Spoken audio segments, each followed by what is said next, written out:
What up? Welcome back to Long and Thick Podcast, where we help you navigate the noise and cut through the bullshit. Health and wellness space. Amen, a little brother. remote action. We had some rescheduling to do this weekend, but we're here to hit you with the top 10 gifts for friends, family, and partners this holiday season. We just gave thanks post Thanksgiving, and now we're in a gift giving season. So this is about helping those around you and the ones you love, maybe get a little slice of prosperity when it comes to getting their fitness goals. So, Ronnie, how the hell are you?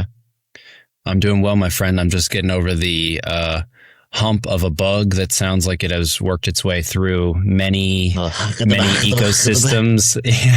And no one is able to dodge this bullet, it seems, regardless of your socioeconomic status. Man. Absolutely. Yeah, it doesn't matter. If you're from the gutters or the throne, you're getting sick this year. That's right. Yeah. So I feel like I usually do pretty good. Like one nasty bug like a year is sort of my like norm, where I'm just like, oh wow, I got fucked up.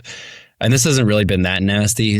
I would call it like 3 or 4 out of 10. And I had one that was, I don't know, similar a few months ago. But other than that, Thanksgiving was lovely. Hell yeah. Nice chill time and ready to just get back into some good routine and, a little bit more normal shenanigans. What's going on in your neck of the woods?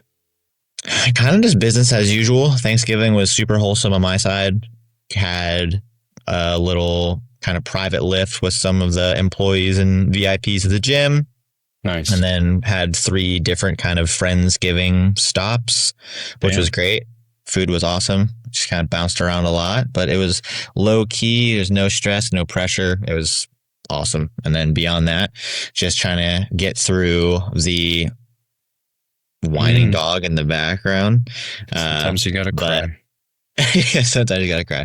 But yeah, no, it's just getting through the rest of the year. If you would ask me in January whether or not I'd have any live music on the horizon, I would have been like, absolutely not.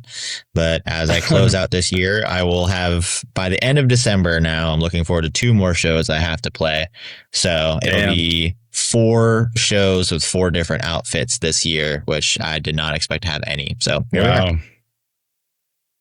That's a tall order. I have a question about some of your Thanksgiving stops. Out of the 3 places, what was your favorite thing from each one? Ooh. All right. So, dude, what is he doing? My God. He's jealous, bro. I think he's out. Whenever he hears my roommates or like the garage door open, he'll start whining. It's okay. But it's a bit much. Anyway, favorite things from each stop. Stop 1, there was I never even heard of it before, but it's a Hasselback potato. Oh, okay. Kind of situation. That was good. There was also a Cabernet cranberry sauce. Oh. That was really delightful. So that was great. There's also, I'm not a salad guy, but there was a kale, brie, apple, pecan salad thing prepared that was also delightful. Dude, those can hit hard. So yeah. So I'd probably say the cranberry sauce because I'm a sweet tooth little idiot. But I feel that. Stop 2, there was a crazy over the top loaded mashed potato dish that was just unreal. Nice. And then stop 3, there was a kind of sweet potato, cinnamon, pecan, marshmallow casserole thing. That was, It was a dessert. You didn't need dessert when you had that on the plate. What about you? We had a really simple Thanksgiving, but we just made some turkey and some stuffing. And then actually Mary and I made apple crumble. I guess I really learned the delineation between a cobbler, a crumble, and a crisp. So the crisp has to have oats in it. The crumble does not have oats in it. And I don't know what makes a cobbler a cobbler. Fucking some guy rubbing on your shoes or something while you're eating it. I don't know. But it was good. It was chill. Watched Fantastic Mr. Fox as we do every year per Nathaniel's Yeah, I had never even heard of that until you described it to me the other week. Yeah, it's a great film. But yeah, so Daniel and I thought it would be a little bit timely and more fitting to get ahead of the holiday madness, and we wanted to provide folks with some ideas that we have both found to be helpful just in our own fitness, wellness journeys, and things that could be maybe really obvious, maybe not so obvious. I feel like gift giving can be, a little bit tricky at times, especially some of these like health related things can feel like a double-edged sword. You're like, here, I want you to be your best you and be healthy, but also you're a fat fuck is the message you're sending me. And it's like, no, sure. I'm not. Yeah, I do care about you, but yeah, the message needs to read on the clearly wholesome side, or right. I mean, the supportive side rather than intervention, concern, judgment, shame, right. Which that line can get blurred pretty quickly if it's not handled with some grace and some tact.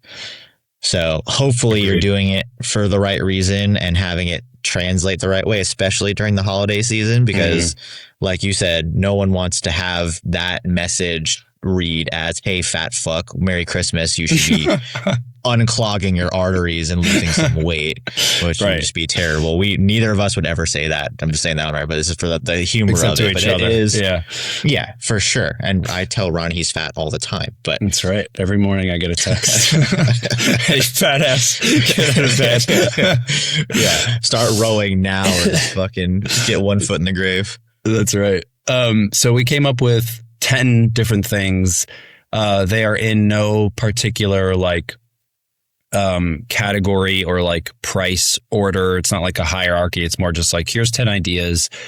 So I'll kick off the first one, and it is cookbooks. And I had been gifted a cookbook by a buddy of mine and have bought, several, but some of them can be really convenient and helpful for different phases of life that you could be experiencing, right? So you might be on a bigger kick to like really purify or clean up your diet. And so getting a cookbook from someone like Mark Hyman, whether you love or hate him, just something that at least gives you a good outline, or you want somebody to help you with a little bit better like bulking guide. There's two people that I've gotten books from. One is called the Stealth Health Cookbook, which is pretty solid, pretty cheap, lots of good options, really like straightforward and considerate towards the packaging side, the prep side, all the kinds of things that, you want considered when you're thinking about cooking. And then another one that's pretty good that has a little bit more like fun dessert things that aren't just like fucking goat cheese and whatever else people put in as Greek yogurt as like, this is my ice cream, bitch. No, it's not. Haagen-Dazs is my ice cream, but okay. Yeah.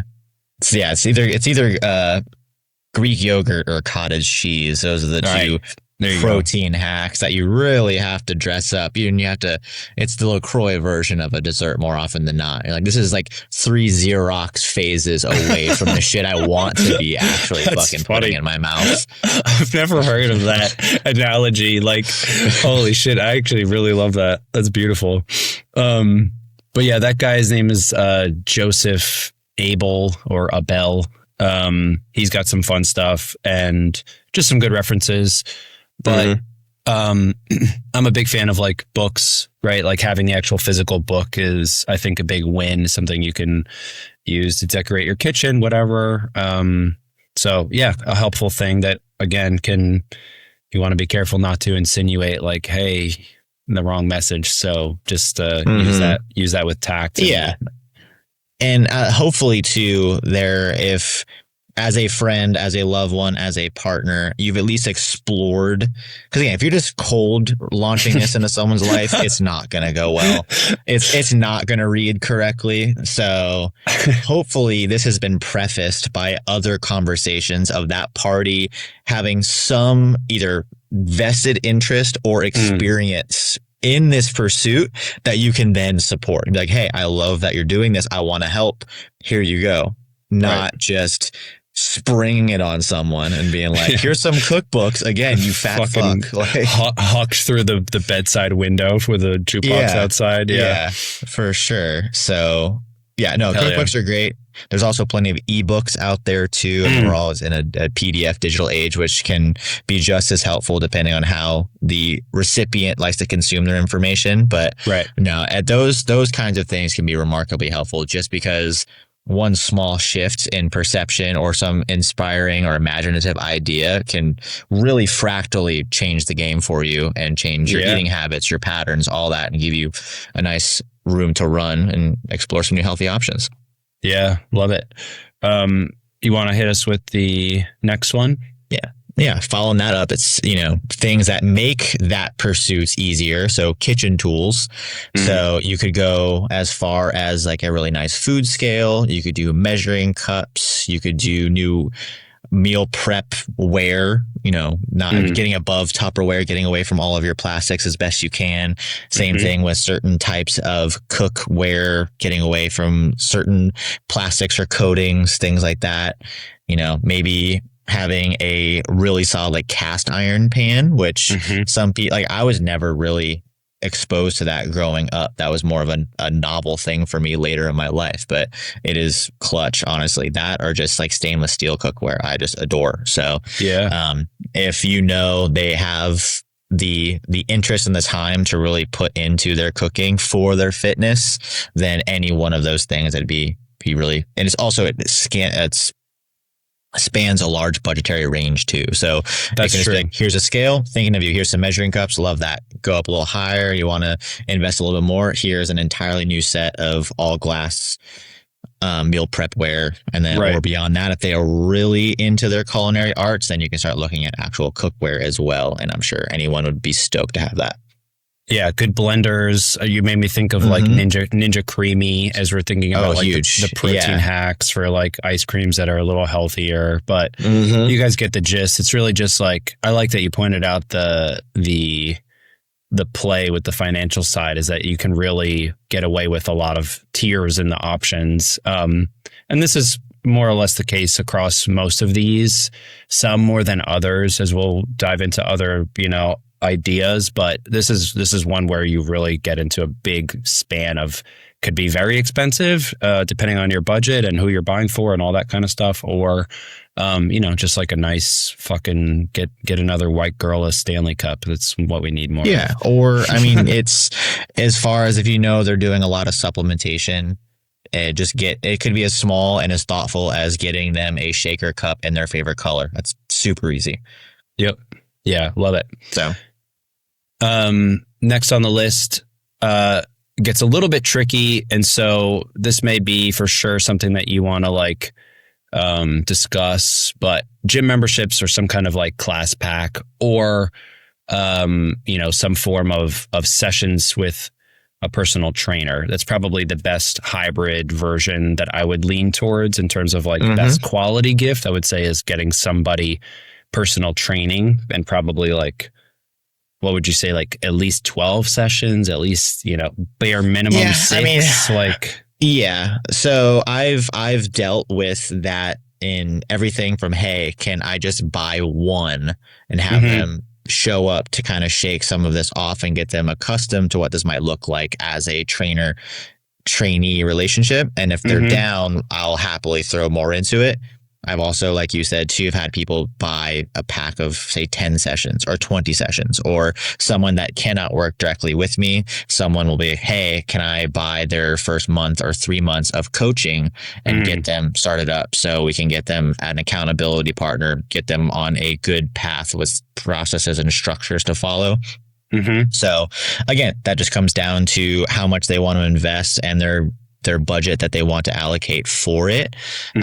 I mean, even if you're talking about a gym, for instance, this circles back to if they've never set foot in a gym before, we hope at least that they've expressed interest in the gym. And this is like the nice little supportive nudge, like, oh, I got you. If there's any friction on a investment standpoint, I'm going to hook you up let's see how the first month, or if you buy them a year or something like that. Or if conversely, if they are at a facility that might just be very starter based and you want to upgrade their gym to something more premium, that's also convenient for them to give them a different atmosphere. That's an option as well.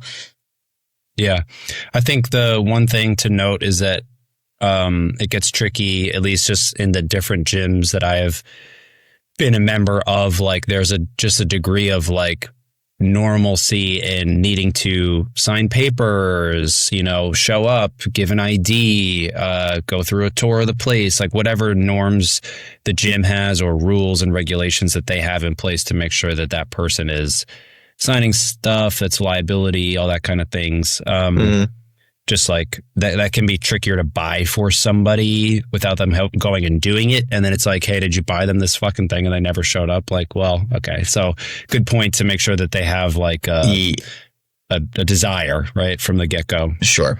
Yeah. And also on the other side, where you're purchasing from, you can suss out pretty quickly if culturally that's going to be the right fit, because there are gyms of all ilks and type of vibes, and also that will be represented in their staff as well. And I'm sure we've both had experiences where there is a very customer satisfaction oriented mindset, and there's just a straight business, get in, get out, whatever the fuck kind of thing. So if you ask someone or a manager and you're like, hey, I would like to do this for my friend, my loved one, my partner, what have you, you're going to see really quickly whether or not that's going to be a good fit from that interaction alone, because they're going to be absolutely, this is how we can help, we'll bring it in. Whatever we need to do monetarily, we can handle that. And then we'll make sure they're taken care of and they land on their feet. Other times you'll say that same exact thing. Like, I don't know. I mean, we'll just fucking pay the shit. And if they come here, we may let them in, Right. So you'll figure that out pretty easily with some intuition that might be a supportive place for that person, or just maybe look elsewhere. Yeah, no, that's a good call. You ready for the next shooter? Yeah. So that is going to be on the sleep hygiene side of things. So down to, say, sleep masks, white noise machines, mattress covers. This could go into the world that's very much is in vogue now, like your mouth tape and your nasal strips, which is supposed to help in how you breathe and the quality of their breathing to then aid in the quality of your sleep. So again, it's probably going to take a little bit of intuition on the purchaser's side of whether or not the person has expressed interest in this, might need it, or this is a pretty innocuous one. You're like, hey, everyone could get better sleep. Try this. And most of these sleep hygiene things, before we start getting into mattress covers and mattresses, are super low impact financially. So that's almost like, it's like stocking stuffer type stuff. It's not going to offend any sensibilities. You're like, hey, I thought this was cool. Maybe try it, Yep. Yeah. It's almost got the like as seen on TV vibe, but with a little bit more science and punch behind it. I think the 8 Sleep is a really good mattress cover. And that's like more geared towards folks who are, in some degree of a serious partnership or sharing a bed or whatever that may look like. The investment side is also pretty high up there in, the thousands. But when you're talking about the quality of where you spend a third of your life, a couple $1,000s for, making that experience as premium as it can be, doesn't really sound that outrageous when you think about like, oh, you just spent fucking $8,000 on a flight. How about that? That was 8 hours. Like imagine, so the longevity side, it can be easy to depreciate the value of things like that, or sort of be like, what? How the fuck does that cost that much? But zoom out a little bit and remember that like a third of your life is spent on your fucking bed. So make sure it's not a piece of shit and that you're comfortable. And same thing with the kitchen stuff. It's there's, like you said, a big range from pillows. Now we're in like the $60, $80, $100 to whatever. So what are you going to say? As a coach and a practitioner and working with your clients, what would you say in terms of emphasis and priority level? What's, say, like your top 1, 2, and 3 for what you'd recommend for someone for quality of sleep? Oh, I would say the wind down, like the time to prep to bed, uh, meaning the lighting and the temperature, is all encompassed in that one. Um, Making sure there's no like screens or anything, which is Well, more part of so, it. sorry to cut you out, more so in like terms of gifts that a person could give. Ah, gotcha. That's yeah, okay. I would say you could do something like um a Nest thermostat that's actually like fairly affordable and could be really good at setting timing for managing your temperature, changing out light bulbs so that you can control the light. I would say that's pretty high up on the list. Um, and then, yeah, probably I personally felt a huge difference with the sleep mask. Like it actually feels pretty surreal when I have this, I think it's called Manta is the company. And it's like a true blackout sleep mask. And the cool thing is when you open your eyes, even while wearing it, I'm wearing it in Japan and fucking look like an alien. We have some funny pictures of me going to bed. But when you open your eyes, like it is just darkness. Like there's no creaks or little shimmers anywhere. And so it really just dulls everything down and makes you just sort of like, like this is a little trippy. Like I am looking and I know I should be seeing things, but I can't. So that's, I would say those are my priorities in terms of items.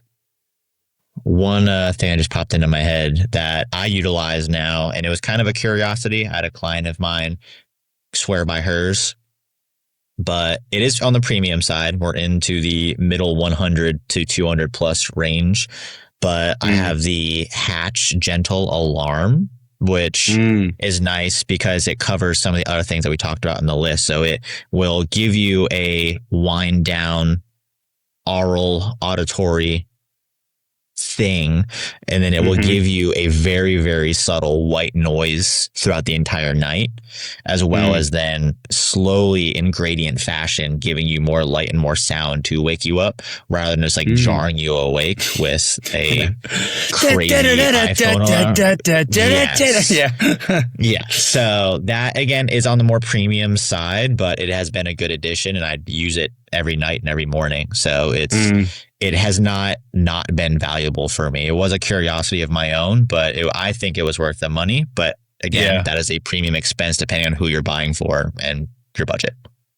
Yeah, I forget the name of I have the other one that's not Hatch. It's like the black alarm clock. I forget the name of it, Rise or something like that, or I don't know, but similar thing. And it really is fucking awesome to have that. Moving on through the list, we got some either at the gym or at your home gym training gear. So things that are a little bit more like accessories to the accessories, like lifting straps, chalk, belts, the weight belts that you can, add to do like weighted pull-ups and chin-ups and things like that. Obviously like gym clothes. A little bit more like niche would be like mouthpieces, or if you're a weird fucker like me, getting some of those like leather strap pieces to bite on and do like jaw like training. Yeah. Obviously like shoes, anything that's like, training gear related is I think pretty clear. But in terms of what things are the most helpful, I would say probably like, you don't use any straps. Some people swear by them in terms of like the ceiling that they run into when their like grip just like can't keep up, and how it can help progress other things. Guys will do it just for usually back and shoulder development. So they're like, oh, well, I don't want to think about my grip. I just want to work on my lats. So I definitely get that. Another way of getting that to a person would be a lot of the female clientele. They don't care about having grip strength, and all of their strength is below their waist anyway. So doing Romanian deadlifts, for instance, or split squats, things where they're holding a good amount of weight in their hands, that's an easy shoe in. Like, hey, you know, get a bigger butt, put these on your hands, take more weight, you know. So that's a pretty low hanging fruit there. You also have, I mean, if someone's expressing interest in heavier lifting or powerlifting, you can also, you already mentioned like a supportive weight belt. You can also do, say, like wrist support straps. You can do elbow and knee sleeves, which they will utilize in contest prep or at a meet. So, yeah. Again, just do your due diligence and knowing who you're buying for. And also, too, if you know their size and you know their style, I would love, me personally, if someone just bought me more gym gear, like more gym clothes kind of thing. It's great. Yeah, I'm a big bag guy, so a sick gym bag feels like, all right, I got the right like kit, like I got all my shit in there. Like that's the vibe. But for sure. Plenty of options in there. Next up is a little bit on this gets the gold star for use your tact and finesse. Yeah. Yes. Yeah, for sure. So this will be a scale or a smart scale, and we would preface this like only for the right person. You know, someone who is having a more dialed in goal and approach to their recomposition or their body goals, whether it be weight loss or stage prep. If they're trying to compete, it becomes a little bit more of a nuanced thing. But again, you just can't be like, oh, you want to lose weight or you have a fitness goal, or I think you should have a fitness goal. Here's a scale. So, but yeah, they have certain different biometric tiers as well. So some of them can get reasonably accurate in terms of your body fat percentage or like that kind of composition. Some of them are way up the mark, but we had a hydrostatic test come to our gym, and there was a girl there who lamented after the fact. She's like, well, I just paid, you know, almost $100 to get my body fat tested hydrostatically, and it was 0.01% difference than what my scale said at home. Interesting. Yeah, so, I've heard such mixed things with that, because I think both of us are for sure of the mindset that if it seems too good to be true, it probably is. So if there's a scale that's like, all right, here's your bone density and muscle, then I'm like how much is it? $80? There's no fucking way. Like there's zero fucking chance. Yeah, and it could just be a perfectly coincidental thing, but it just so happened that like down to a hundredth of a percent, you know, that's it crazy. Was the same. It's like, all right, well, they got something right. Yeah, and at the worst case, you can always just make sure that you're using your scale is going to be relative, right? So if you're using that as your establishing factor, like, and you keep referring to that, it's relative to the numbers that it's providing you.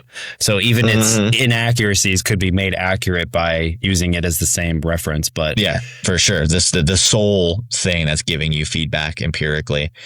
But right. We also just have to make note too that, again, this comes down to intuition and knowing the person. But if they are struggling with any sort of body image neuroses, or they have addictive personalities, it can become manic. So say the people that I coach or train, but mostly coach when we do check-ins for weight, I try to keep it down to just once a week.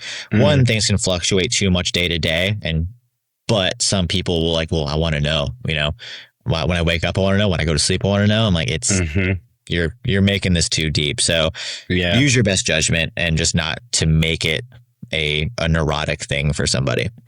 Yeah, definitely gets hairy. Next on the list, this is sort of can go really well with somebody who is on that sort of healthy scale trajectory, would be some form of like paying for an app membership up front, like for meal tracking and management. MyFitnessPal is like the most quintessential one. My favorites that I've used are macro factor and carbon. So we got like Jeff Nippert and Lane Norton. And there's also chronometer as well. I haven't used that, but yeah, I'm sure it's great. But any kind of thing like that, again, same idea. I mean, you want to make sure that people don't become obsessive, but rather that this is a tool that they can use to get a good sense. I mean, I don't remember the last time I've asked somebody to track a weekly intake and that they were even, I don't know, 50% correct on their estimated, caloric values and macros. Like, we just usually overestimate, underappreciate. Like, we just don't do a good job at that. So this could be a really great way to fix that and make it really clear. And now we're talking about, the perfect wombo combo here would be like the membership for an app, a good food scale, because it's going to require that people measure a lot of shit for about a month. And then maybe the body weight scale. And so, yeah. Yeah. Well, and that's what we've talked about at length is as empirical as you can make it, the better, leaving less to chance. If you have a goal in mind, if you have a direction, the adage is what can be measured can be managed. Otherwise, you're just shooting in the dark. You don't actually know. And as you pointed out, the intuitive eating is usually so far off the map. It's people forget to talk about sodas or condiments or oils or actual real serving sizes. So they could be, 500 to 1,000 calories off sometimes. Or if they just have a unchecked day entirely, I mean, they could blow their weekly average by a couple thousand calories in one day, if not. So it's a hard proposition to get, much like anything else. Your first reps are going to be the most awkward and the most stubborn to get turning to habits, but it really is a huge advantage if you have a specific goal in mind, or you just want to be healthier or recomp your body. Otherwise, sure, you can have some good instincts and some good habits in a certain direction, but until you know what you're truly working with, most people like to avoid it, much like finances. They don't really want to know what's going on under the hood. But the minute you can just live with that and systemize it, you're going to get so much farther, so much faster. So it's a good tool. Yeah. Yeah. Well said. Next up. All right, what we got next? Number 8. Yes, speaking of biometrics and things like that. So all things fitness tracker and wearables, which are very much in vogue over the last, say, 3 to 5 years. Things like your Aura rings, your Whoop bands, Garmin watches, Apple watches, Fitbits.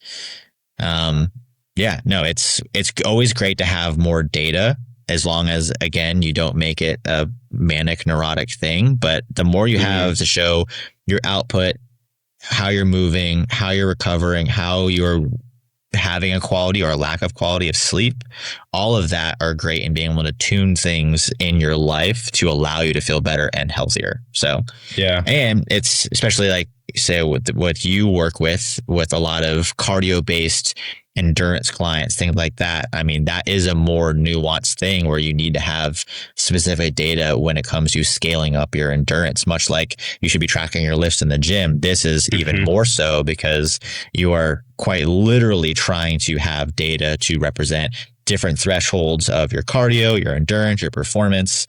And without that, they're just not getting the clearest picture possible. So those kind of gifts, generally, they do err on the more premium side because you will have a hardware price as well as a subscription price. Right. So you'll have to either work that out on your side or say like, hey, like, love you. Here's this thing. Here's the big chunk of it. You have to cover the subscription, just however you're going to navigate that. What are your thoughts? Yeah. No, I think you nailed it. I think they are for sure something that people don't appreciate getting a quality version of because it's so easy to make like a Fitbit that costs like $10 fucking and give somebody something that they're like, oh, now I'm going to feel motivated to get my steps in. If that's you and it actually happens, great. I can't tell you how many, if I had to count how many Fitbits live in a drawer somewhere, like, that's just the nature of it. But the thing is, if you got somebody again, it does get pretty premium. I mean, my watch is almost $1,000 and it's completely like, you don't need that by any means. But you know, it can get pretty intense, and it really doesn't need to be, but you are better off getting something that's not like $30 because you get $30 worth of quality. And so, so you do get what you pay for. Yeah, I would say the only other thing is like heart rate monitor is a really good one. Anybody who cycles, runs, does triathlete stuff, Ironman training, any kind of stuff like that. They usually have some kind of watch thing anyway, like that type of person. It just is a way to level up the accuracy of measuring heart rate. And outside of that, yeah, again, just the recap to like making sure that people don't become overly obsessed with the metrics and use it as a tool instead of it fucking determining your whole well-being. Like if you wake up and it's red, you can still go do stuff. You don't have to be like, sure, my Whoop said today, like I can't. It's like my HRV is 3. I'm pretty much dead. I'm not doing anything. 3 would be crazy. Oh man, but yeah, I think that pretty much nails that. Number 9. Here we got a little bit more like tchotchke kind of stuff. I think gym lock can be really awesome. Obviously, if you carry valuable things, or in Tennessee or other gun heavy states, a weapon, that you keep that safe and keep that heater on like, you, that stick on you. That's right. Yeah. And headphones, any other kinds of like little like trinket things, like wipes for the equipment, or sweat wipes or sweat bands. This is just the sort of like bullshit fun kind of things that could be like cool for gym goers.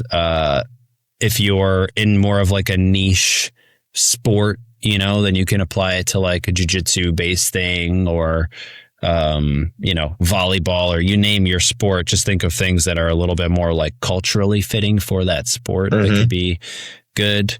Not really much to add to that, because I feel like a lot of it goes pretty hand in hand with like the lifting gear. Sure. But yeah, some ways to like personalize items, weird AirPod covers so people can't steal it, or like air tags, things like that are a little bit more like security based. Absolutely. And then last but certainly not least, experiences, like experience style gifts for health and wellness. And that could be in the form of a massage or bodywork session. We do see a lot here of like contrast therapy. So if there's a place that does sauna or ice baths or cold plunge or meditative work, that's a nice little gesture. Or you can do like group fitness interval classes, Pilates, yoga, run club, whatever.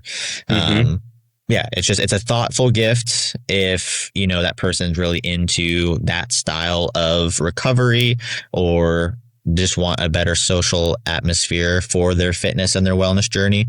Those are great little things. I mean, also as long as they're going to be into it, you could also go as far as I'm going to say as far as like 3 times apparently, but as far as, but if they're into, say, getting their entry covered for like a meet or a Spartan race or a marathon or a High Rocks event, that's a great idea. That could be a cool, thoughtful, engaging gift for the right person, or like the right parties. Yeah, that's a really good idea. Someone who's already going to do something, even if you tell them now, like, hey, I'll cover your rock and roll entry or whatever. Yeah, that's a really good idea. What's the sauna cold plunge place that opened like down the street? Is that Lolu? Lolu? Yeah. Lolu's awesome in Nashville. And then another big one is Framework. I know Carbon has stuff in their repertoire in terms of like the sauna and cold plunge side of things, but less of like an experience thing, more of like that's just a perk. But yeah, those places are cool. Then there's like different, I forget the name of a few others. That there's plenty of these that exist all over the place, but there's definitely no shortage of options. Yeah, I mean, it's a great gift if you know that person's into that sort of thing. And I would say having it be a new staple in Nashville, what the culture has bloomed from something like Lolu has been pretty interesting to see, and not in a judgmental way at all. It's just it has really brought a community together in a really unique way, and you hear people talk about it all the time, and it comes up in conversation. And we talk about at length too that Nashville is very much in the health and wellness infancy. So yeah, it really was like prime time for them to put that there and really made their mark. And it was an overnight success pretty much. Yep. Last question, and then we'll send our lovely people on their way. Yes. If Santa was to shart down your chimney and give you a gift for Krampus, what would it be? That's a good question. Perhaps like a clothespin for my nose if he's down to shart. But let's see. A fitness. I mean, probably just like I said, I'm in the point where I don't really need I don't really need anything, but probably just like good gym gear, like clothes, good, the right short, the right sweatpant, just a lifting shirt. I'm easy when it comes to that kind of stuff. Hell yeah. What about you? I think I would want, I don't know, something weird, some kind of like weird, like, something along the lines of like a torque stick or like, you want some odder. Strange, yes, you want a strange fitness modality. Yeah. Some way to like load stuff in a really fucking weird way is like fun. I don't know what I got some cool ads for, a company I think they're called U Clips, and they make a bunch of different like gym type stuff. There's like these clips that go over the middle of, I guess, anywhere on a barbell, and then you can like put the end of another barbell through it and then like latch that down. So it has like a machine cut size for the end of the barbell, but then the actual clip is like this really solid piece, and you just hang it and it's just there. And then you can basically get really creative with how you load stuff and different like vectors. And then they make some really odd like shaped presses and things that are just like, I don't know, they look like there's a lot of good variability to explore with some of their additions to really simple things that are like, oh, that's really fucking awesome. Like even being able to put dumbbells on the end of your barbell if you don't have more weight or can't buy more, but you can buy a $50 clip and you already have the dumbbells, so you can just fucking sink it into this thing. And it's like, now you just upped your, options by 100% or whatever. Like, sure. So things like that. I can just buy you an earthquake bar. That'd be sick. Those are fucking crazy. Yeah, that's weird. That is weird. That's a good one on the list. Yeah, any kind of bamboo or earthquake. Yeah, like fucking send me into the. And just think of the video of that Japanese guy coming out of it was like a meme thing for a minute, and he like he's just fucking looks like that. It's for 100. It makes you feel like that internally for sure. Yeah. So, that's all we got, folks. 10 ideas for Krampus to come and steal your loved ones and force them to work out for the rest of eternity.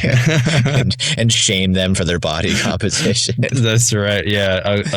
We got to make a Krampus meme of a health related guy instead of a guy who just fucking pulls kids to hell and elixir feet or whatever.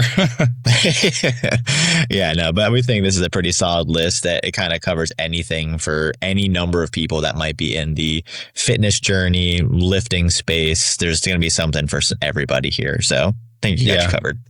Hell yeah. We hope you find it helpful, and we will catch you next time on The Long and Thick. Bye bye. Peace out, fuckers.